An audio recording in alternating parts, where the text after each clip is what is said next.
नहीं पति मोहित को। तो उधर से किसी ने फोन उठा के कहा,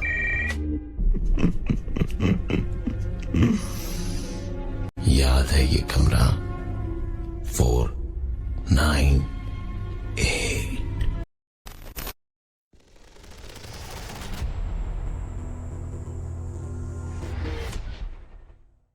तो दोस्तों, अगर आप भी हमारे चैनल पे पहली बार आए हैं तो हमारे चैनल को सब्सक्राइब कीजिए, क्योंकि मैं हिंदी में आपके लिए मजेदार गो स्टोरीज लाता रहता हूँ, जिसे सुन के आपको बहुत मजा आएगा और आप मेरी आवाज के फैन हो जाओगे। तो चलिए। माया और मोहित बाई रोड दीव घूमने जा रहे थे।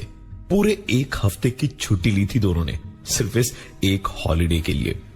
रोज की ऑफिस और दूसरे कामों से दूर जाना था उन्हें।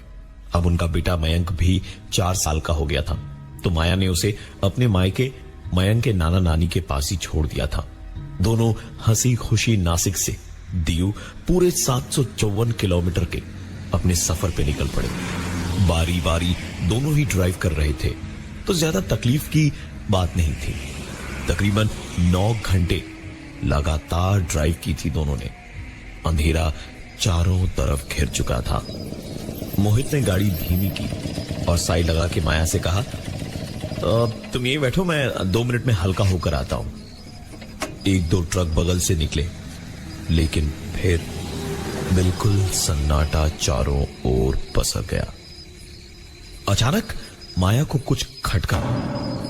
मोहित को गए 5 मिनट से ज्यादा हो गए थे और वो अभी तक नहीं आया था। माया ने सोचा कि उतर के देखते हैं कि तभी गाड़ी पर पीछे की तरफ किसी के जोर जोर से कूदने की आवाज आ रही थी। गाड़ी वजन से हिलने लगी। ये आवाजें लगातार आई जा रही थी और इससे पहले कि माया रिएक्ट करे, सब कुछ एकदम से शांत हो गया। माया अपनी चीख तो क्या, सांस भी रोक कर बैठी थी कि तभी अचानक उसकी खिड़की पर एक आवाज हुई। माया बुरी तरह से डर गई थी और उसने गाड़ी लॉक करके स्टार्ट कर दी। गियर लगा के गाड़ी बढ़ाने की कोशिश की तो गाड़ी तकरीबन 2 मीटर ही आगे बढ़कर रुक गई। माया ने एक्सीलरेटर पर पूरा जोर मारा तो समझ में आ गया कि सचमुच किसी चीज ने गाड़ी को आगे बढ़ने से रोक रखा है। माया ने गाड़ी का इंजन ऑन ही रखा, पर दरवाजों का लॉक नहीं खोला। खिड़की खोलकर झांकने से बेहतर था कि बाहर निकलकर ही देख ले। बड़ी मुश्किल से पूरी हिम्मत जुटा के उसने दरवाजे को अनलॉक किया और गाड़ी का दरवाजा खोला। बाहर निकल के पीछे देखा तो गाड़ी के पीछे रस्सी बंधी थी, जो कि पीछे पेड़ पर ऊपर 2 डालों के बीच तक गई थी, जिससे मोहित गर्दन से बंधा हुआ था और गाड़ी को आगे बढ़ाने से रोकने वाली चीज कुछ और नहीं बल्कि 2 डालियों के बीच फंसी मोहित की लाश थी, जिसे देखकर माया की चीख निकल पड़ी। अपनी ही चीख से माया की आंख खुली। मोहित ने चलती गाड़ी को ब्रेक मार के रोका और पूछा, क्या हुआ माया, कोई बुरा सपना दिखा क्या? माया का दिल तो किया कि मोहित से लिपट कर रो पड़े, लेकिन उसको खुशी इस बात की थी कि सब कुछ ठीक था। उसने हांफते हुए मुस्कुरा के हामी भर दी। एक ट्रक बगल से हॉर्न मारता हुआ तेजी से निकला और सामने के पोल पर लगे बोर्ड को तोड़ता हुआ चला गया। उस बोर्ड के सिक्के जैसे गिरने की आवाज और ट्रक की दूर जाती आवाज के साथ माया को मोहित की एक आवाज सुनाई दी, अब तुम यही बैठो, मैं जरा हल्का होकर आता हूं। माया ने एक पल को सोचा कि मोहित को रोक ले, लेकिन फिर सोचा कि एक सपना ही तो था, कुछ और नहीं था वो। मोहित गाड़ी से उतरा और 2 मिनट के बाद वापस भी आ गया। गाड़ी वापस रोड पर हवाओं से बातें करने लगी। चलती हुई गाड़ी में मोहित एक गाना गुनगुनाता हुआ जा रहा था। तकरीबन कुछ 200-300 मीटर आगे बढ़े होंगे कि मोहित ने कहा, माया, तुमने बताया नहीं मुझे कि तुमने और मोहित ने शादी कर ली और एक बेटा भी है तुम्हारा। माया का मुंह बन गया और उसका जवाब भी मोहित के सवाल जैसा ही बेतुका था। थोड़ा चिढ़ते हुए उसने मोहित से कह दिया कि अपनी ही शादी के बारे में मोहित, तुम ऐसे सवाल क्यों पूछ रहे हो? मोहित माया की ओर पलटा और उसने कहा, ओ, तो जैसे तुमने मुझे इस मोहित के बारे में नहीं बताया था, वैसे ही इसे करण के बारे में नहीं बताया होगा, है ना? माया इतना सुनते ही जोर से चीखी और मोहित ने ब्रेक लगाई और उसके बाद डरते डरते माया से कहा, बेबी क्या हुआ? तुम ठीक तो हो ना? मैंने जरूर कुछ उल्टा सीधा कहा ना तुमसे? बताओ ना, तुम ठीक हो ना? माया ने सिर्फ इतना कहा कि वो इतनी देर से ड्राइव करते हुए थक गया होगा, अब मोहित और आगे ड्राइव ना करे, माया को ड्राइव करने दे। मोहित को भी अपना सर घूमता हुआ सा लगा, इसलिए वो भी तुरंत मान गया। दोनों ने दरवाजा खोला और सीट बदलने के लिए निकले। माया ड्राइविंग सीट पर आकर बैठी, लेकिन मोहित नहीं आया। उसके आने से पहले ही माया के बगल वाली सीट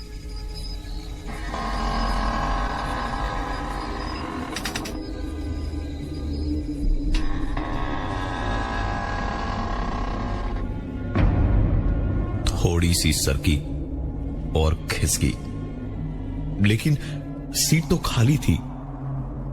उधर के आधे खोले शीशे से मोहित ने अंदर झांकते हुए कहा, याद है 9 साल पहले तुम ड्राइव करने से कितना डरती थी? सरोजनी नगर मार्केट के पास ड्राइविंग सिखाता था रोज तुम्हें। माया एक बार दोबारा चीखी। मोहित एक झटके से कार का दरवाजा खोल के अंदर आया और कहा, क्या हुआ बेबी, तुम चिल्लाई क्यों? माया को कुछ भी अच्छा नहीं लग रहा था। वो रोने लगी और रोते रोते ही कहने लगी कि उसको बिल्कुल भी नहीं रुकना इस जगह पर और अब गाड़ी ड्राइव ना करके कहीं पर ठहरा जाए। मोहित को याद था वो होटल जहां उन्होंने रात का खाना खाया था। उसने उसी होटल में रुकने की बात की क्योंकि बाकी का पूरा रास्ता तो सुनसान ही था। माया वहां किसी भी कीमत पर रुकने को तैयार नहीं थी, लेकिन किसी तरह उसे मनाकर उस होटल तक ले गया मोहित।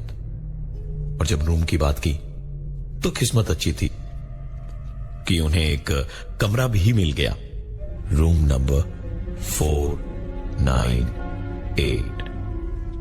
दोनों ने रूम में सामान रखा तो माया जैसे पहले से ही बड़ी घुटन सी महसूस कर रही थी।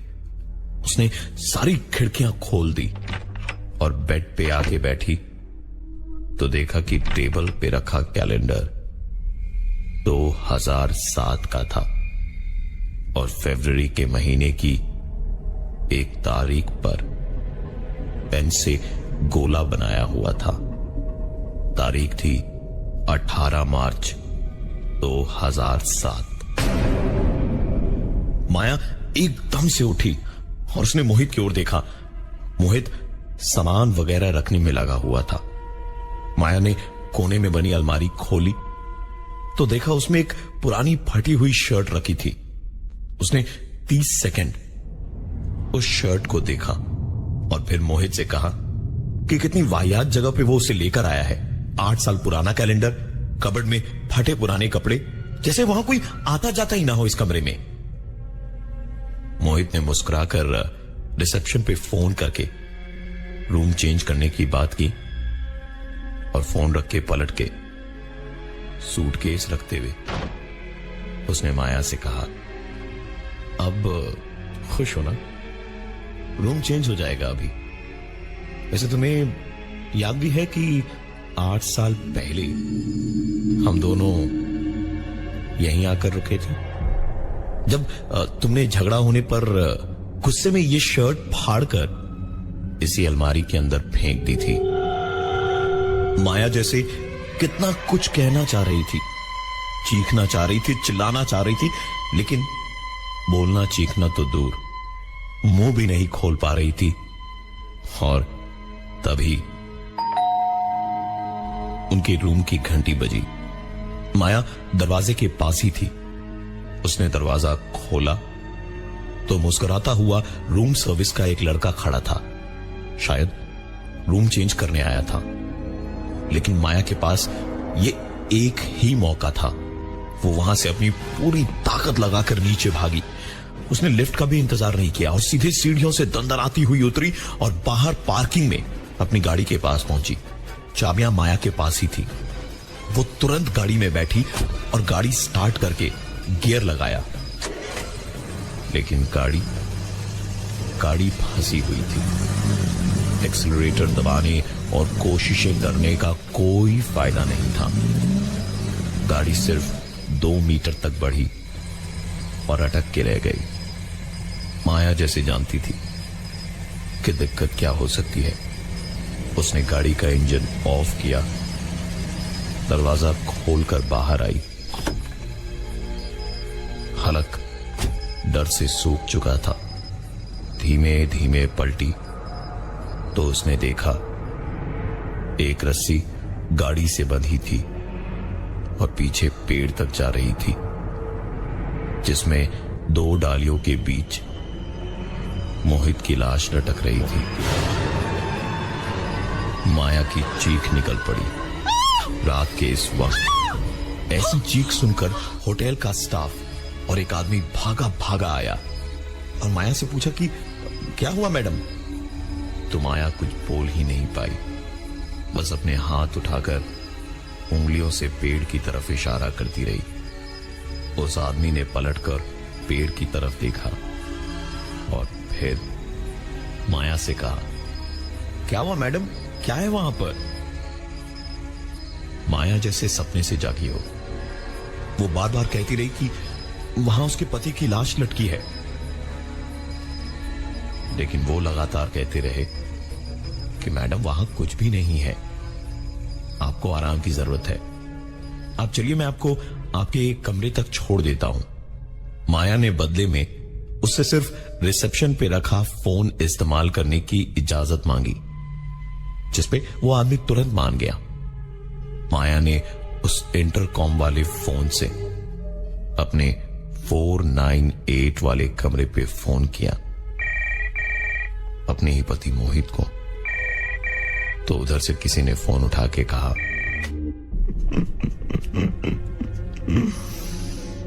याद है ये कमरा 498? इस 498 ने मेरा पीछा जिंदगी से मौत तक किया। और अब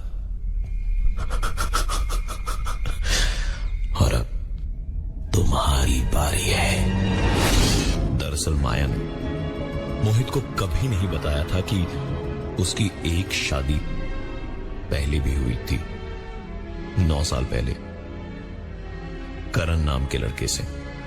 करण ने माया को एक शादी पे देखा था और देखते ही उससे प्यार हो गया।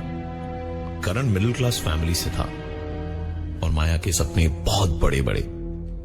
करण ने उसे समझाया बुझाया कि 2 प्रमोशंस के बाद सब ठीक हो जाएगा और दोनों ने अफरा तफरी में शादी कर ली। लेकिन माया को धीरे धीरे एहसास हो गया कि उसने गलती कर दी है। माया अपने पुराने पति करण के साथ इसी कमरे में रुकी थी जहां किसी बात पर दोनों में झगड़ा हुआ और माया ने उसकी शर्ट फाड़कर वहां फेंक दी और उसके बाद कुछ दिनों के अंदर ही दफा 498 यानी कि 498 दहेज के लिए परेशान करने का इल्जाम लगा दिया। नतीजा पुलिस केस में फंस गए। करण के मां बाप ने खुदकुशी कर ली और करण की नौकरी चली गई और उसके कुछ दिनों बाद करण ने भी खुद को खत्म कर लिया। माया ने 3 साल के बाद में रईस मोहित से शादी कर ली। दोनों की जिंदगी बहुत अच्छी चल रही थी जब अचानक ये रोड ट्रिप वाला प्लान बना और रास्ते में ये सब हुआ। टेलीफोन पर अपने पति मोहित के मुंह से अपने मरे हुए पति करण की आवाज सुनने के बाद उसने तुरंत रिसेप्शन पर फोन पटका और बहुत तेज गाड़ी भगाकर वहां से बाहर निकली। रास्ते में 1-2 बार आती जाती गाड़ियों से एक्सीडेंट होते होते बचा। माया वापस बस अपने घर जाना चाहती थी। पूरे रास्ते उसे अपने द्वारा की गई गलती याद आ रही थी। ड्राइव करते करते माया वापस हाईवे पे उसी पेड़ के पास पहुंची जहां उसने वो सपना देखा था। उसने रियर व्यू मिरर में देखा तो करण पीछे की सीट पर बैठा मुस्कुरा रहा था और ये देखते के साथ ही माया का गाड़ी पर से बैलेंस खोया और उसके बाद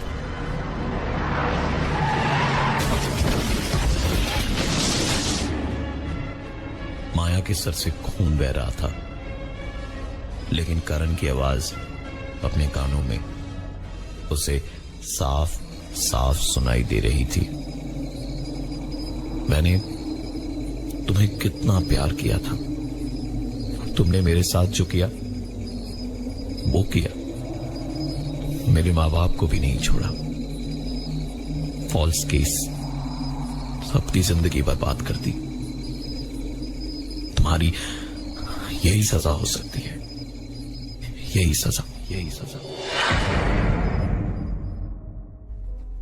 आज की तारीख में माया जिंदा तो है, लेकिन उसकी पूरी जिंदगी बदल चुकी है, क्योंकि उस एक्सीडेंट के बाद उसका चेहरा बुरी तरह से खराब हो चुका है और उसकी आंखें अब किसी को देखने के काबिल नहीं है। शायद यही उसकी सजा थी।